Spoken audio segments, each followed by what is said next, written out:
સાગર, હા દાદી. આ તારું ઘર છે બેટા? હા બા, મારું નહીં, તમારું ઘર છે.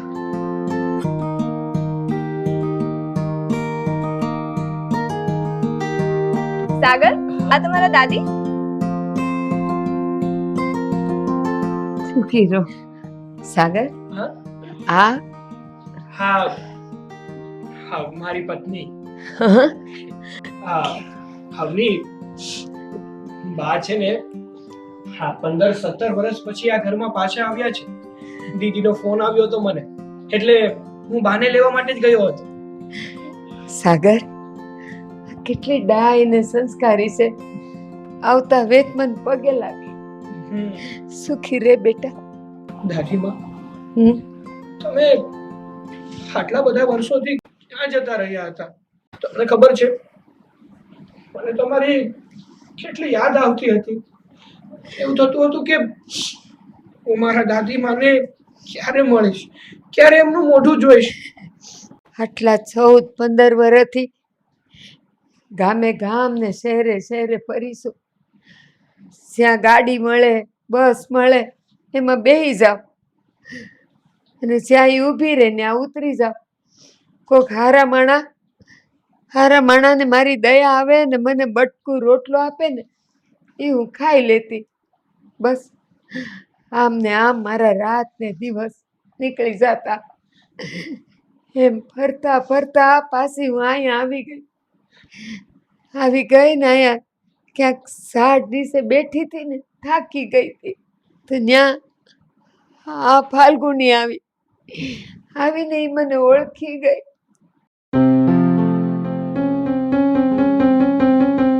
દાદીમાં, હા? તમને ખબર છે, સાગર છે ને રોજે તમારી જ વાતો કરતા.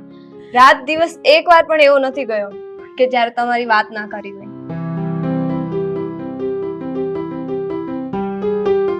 બેટા, હું વાત કરું તને. મારો દીકરો રમલો પેટે પાટા બાંધીને મોટો કર્યો, ભણાવ્યો ગણાવ્યો, સરકારી નોકરી અપાવી અને એને પરણાવ્યો. ખબર નહીં, થોડા દી તો બધું સારું હાલ્યું. પછી એને ને એની બાયડીને હું હુંજ્યું કે મને ઘરમાંથી કાઢી મૂકી. કામ કરાવતી હતી બધાય, તોય મને ન રાખી. મારું બટકું રોટલો એને ભારે પડતો હતો અને હું ભૂખી રહીને એ લોકોને ખવડાવતી. એને મેં મોટો કર્યો, એ બધું ગણી છોકરો ભૂલી ગયો. મને બધી જ ખબર છે. હું નાનપણથી તમારા આ બધા હાલ જોતો આવ્યો હતો, પણ નાનો હતો ને, તમારી મદદ નહોતો કરી શકતો. પણ નાનપણથી જ વિચાર કર્યો હતો કે એકવાર મોટો થાવ ને પછી મારા મમ્મી પપ્પાએ જે મારી દાદી સાથે વર્તન કર્યું છે ને એનો બદલો લઈશ. અને દાદીમાં, અત્યારે કર્યું પણ એવું જ છે.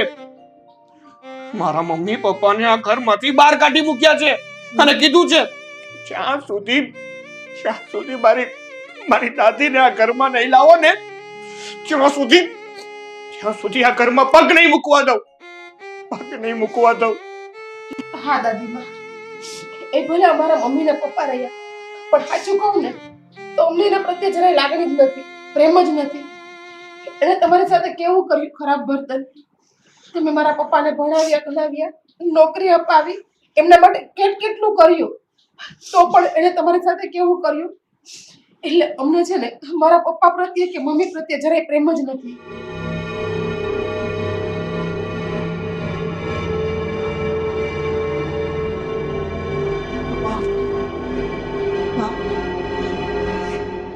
બા, તમે અહીંયા? બા, અમે તમને બહુ ગોત્યા પણ તમે અમને ક્યાંય ન મળ્યા.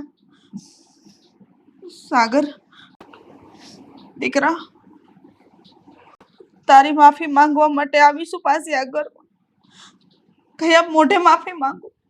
બા, મને માફ કરી દો. બા, આજે જેવા હાલ તમારા મેં કર્યા હતા ને એવા હાલ મારા દીકરાએ મારા કર્યા છે. તમે તો એકલા હતા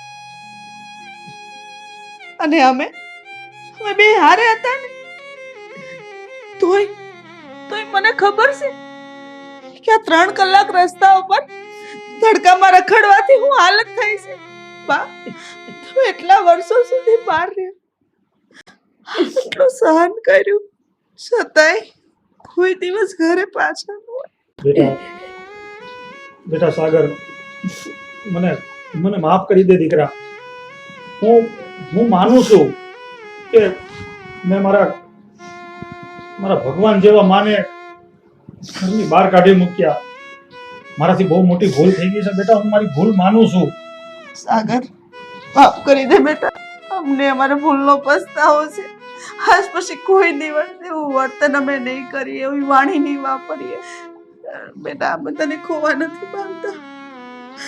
અમને અમારી ભૂલનો પસ્તાવો છે. અમને માફ કરી દે સાગર, અમને માફ કરી દે બેટા. મમ્મી, પપ્પા, તમારે માફી જ માંગવી હોય ને તો દાદીમાની માફી માંગો.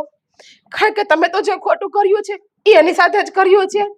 હવે જે દાદીમાં નિર્ણય લેશે ને એ અમને બધાને મંજૂર રહેશે. બા મને માફ કરી દો. માફ કરી દો ને બા. બા, હું તમારી માફી માંગુ છું. મને માફ કરી દો બા. બા, માફ કરી દો ને અમને. સમજો, આજ પછી કોઈ દિવસ એવું વર્તન નહીં કરીએ અને તમને અમારી માની જેમ રાખીશ. બા, અમને માફ કરી દો ને બા, માફ કરી દો. બેટા ઊભી થા. તમને લોકોને માફ કરવા વાળી કે સજા આપવા વાળી હું કોણ? મારા કર્મમાં જ જે વિયોગ લખ્યો તો એને કોણ રોકી શકે? તમે બંને તો ખાલી નિમિત્ત માત્ર હતા. બાકી તો મારા જીવનમાં મારા કર્મ પ્રમાણે તો મને સજાએ મળી ને ફળે મળ્યું. એમાં તમે લોકો શું કરો? જોયું મમ્મી, જોયું પપ્પા. મમ્મી, તમે બા સાથે કેટલું ખોટું કર્યું, છતાં પણ એ તમને આજે માફ કરે છે. અને જ્યારે એ સમયે તમે એકવાર પણ દાદીમાની સામું નથી જોયું. બા, તમે અમને માફ કરી દીધા ને, એ જ અમારા માટે બહુ મોટી વાત છે. અને તમે હવે જરાય ચિંતા ન કરતા. હવે અમે જ્યાં સુધી જીવશું ને ત્યાં સુધી બા અમે આવું વર્તન ક્યારેય નહીં કરીએ. દુનિયામાં એક કહેવત છે જે હંમેશા ચાલતી આવી છે, છોરું કચોરું થાય પણ માવતર કમાવતર ન થાય. છોકરાઓ ગમે એટલી ભૂલ કરે, ગમે એટલા ગુના કરે, પણ એ મા બાપથી તો નાના જ હોય ને, એટલે મા બાપે એને માફ કરવા જ પડે. બીજું કરે તો શું કરે? મમ્મી, પપ્પા, આજે મેં તમારી સાથે જે પણ કાંઈ કર્યું ને એ બદલ હું તમારી માફી માંગુ છું. પણ પપ્પા, જો મેં એવું ન કર્યું હોત ને તો તમારા લોકોની આંખ ક્યારેય ના ખુલત, ક્યારેય તમારી માની વેદના ના સમજાત તમને. પપ્પા, તમને તો એવું જ હતું કે મેં ભલે ને ગમે તે કર્યું, બાકી મારો દીકરો, મારી દીકરી મને તો સાચવી જ લેશે. પણ એવું નથી હોતું પપ્પા. આપણે જેવું કરીએ છીએ ને એવું જ આપણને વ્યાસ થતું પાછું મળે છે. જો તમે તમારા માવતરને સાચવ્યા હોત ને તો મેં પણ તમને હસતા મુખે સાચવી લીધા હોત. આવું કરવાનો વારો જ ના આવ્યો હોત ને. હું સાચવીશ ને મારા માવતરને તો મારો છોકરો મને સાચવશે. ઓલી કહેવત છે ને કે વારા પછી વારો અને મેં પછી ગારો. જેવું કરશો ને એવું જ ભોગવશો. જો માણસ હા સમજી જાય ને તો બીજું સમજવાની જરૂર જ નથી. જો કે આ બધું કહેવા માટે હું નાનો હતો.